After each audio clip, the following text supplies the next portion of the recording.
আসসালামু আলাইকুম প্রিয় ফুটবল ফ্যান্স, আশা করি সবাই ভালো আছেন।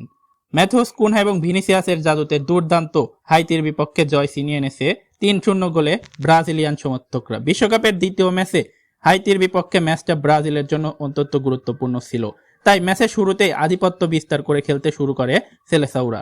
এই ম্যাচের 23তম মিনিটে ম্যাথিউস কুনহার দুর্দান্ত গোলে বলতে গেলে এক গোলে লিড নিয়ে ব্রাজিল দুর্দান্ত পারফরমেন্স করে। এরপর আবারও ব্যবধান দ্বিগুণ করে ম্যাথিউস কুনহা 36তম মিনিটে দুর্দান্ত একটি গোল থেকে। এরপর বিরতিতে যাওয়ার আগে অতিরিক্ত সময়ে ভিনিসিয়াসের দুর্দান্ত গোলে 3-0 গোলে লিড নিয়ে বিরতিতে যায় সেলেসাউরা।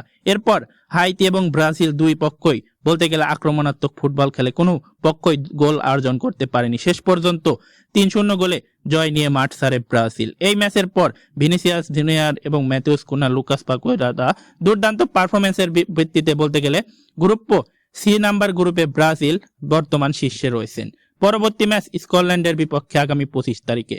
আপনাদের কি মনে হয়, ব্রাজিলের এই জয় অব্যাহত থাকবে ভিনিসিয়াস জুনিয়র, ম্যাথিউস কুনহাদের পারফরমেন্স? তা অবশ্যই কমেন্ট করে জানিয়ে দিন। ধন্যবাদ সবাইকে।